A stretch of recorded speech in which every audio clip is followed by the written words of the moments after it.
Okay, so I've received so many messages on my last two God Story videos, and y'all are asking, are we still in the yellow house? Or, what happened? So here is God Story number 3. So we stayed in the yellow house for a couple of years. God moved and did everything that he said he was going to do. We got to see several homeless people come through our home, and we got to love on them. And to this day our family still talks about each one of them, and just their personalities, and the stories that they would tell us. And we always think about where they're at, and what they're doing now. So we will always cherish those memories. And then the day came that I never seen coming. The Lord spoke to me and told me that it was time to go. It was time to move. And I didn't take it so well. I'm gonna be honest. I didn't. I cried. I prayed. I didn't want to go.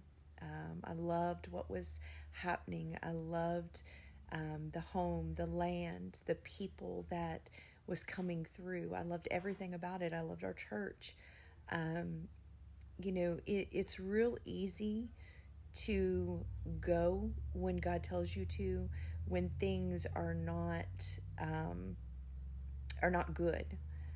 But it's very hard to go when God tells you to, when things are great. So he gave me the location of where to go, and it was on the Gulf Coast.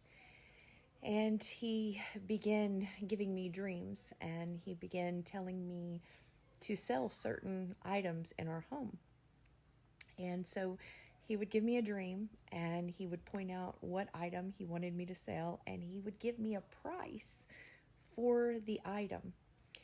Well, the problem with this is the price did not match what the item was worth. It was for much less.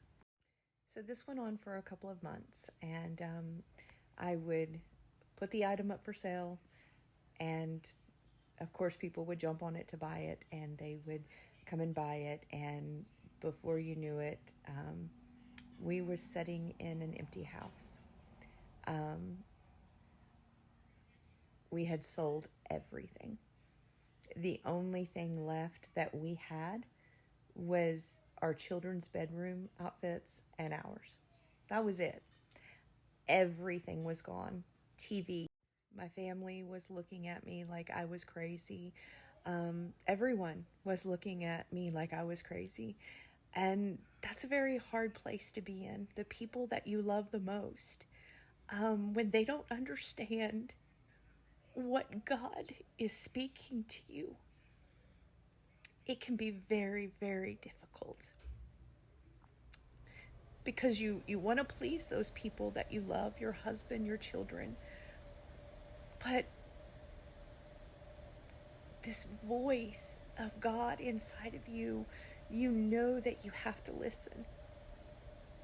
So once again, we loaded up the U-Haul. And this time we didn't have to have a huge U-Haul because we didn't have hardly anything to bring with us. And God provided us a home. And then, once we got here, it was like everything dried up. Everything. My husband couldn't find work. I was in sales. I had been in sales for years. Um, Everything dried up. We had no money.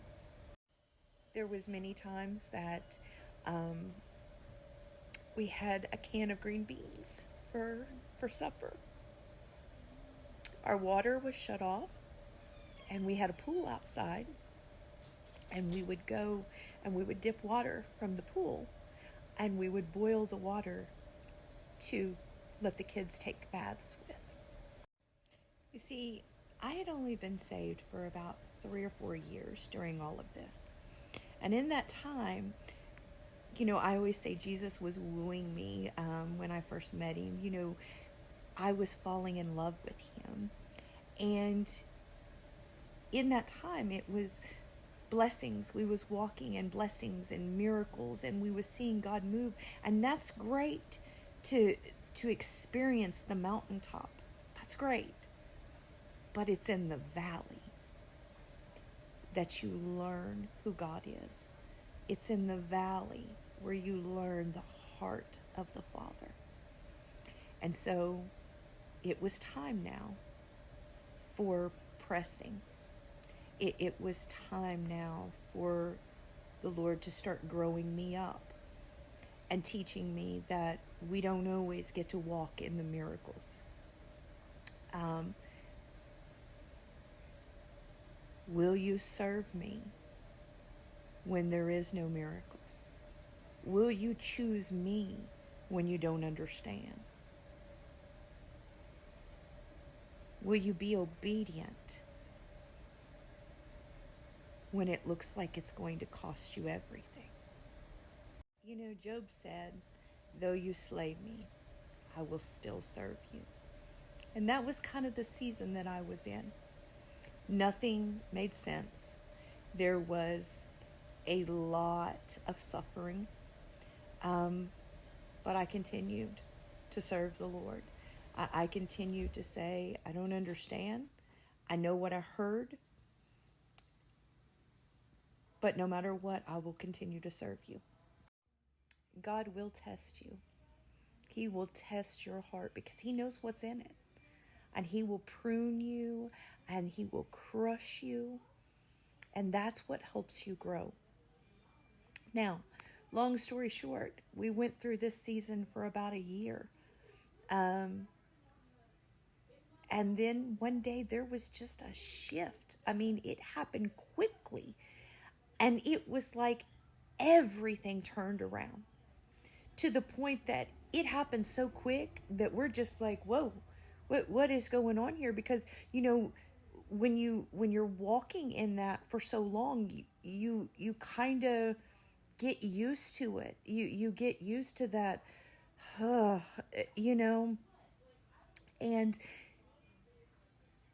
God just blew our minds. And, you know, I mean, the rest is, the story is, because we have been here now for 8 years. So, I mean, you know, God has done so much in 8 years. But I can look back now at that time when everything looked hopeless. It looked like God had abandoned us. I mean, it looked like God had taken everything away. And, you know, I was so used to hearing God every day that I would go 2-3 days without hearing God. And it was just like, God, where are you? But in that time, God did so much in my life, in our family's life, of trusting him and knowing who he is. It's a different level of faith that God calls us to when, you know, when we moved to Elizabethtown. That was an act of faith because of a promise given. It was exciting, you know, hey, we're going to a new town. We're going to get to be a part of this church. That's exciting to move forward to. But it's different when God just says, we're done here. We're going somewhere else. And there's no promise of what's going to happen. It's just, we're going to go here now.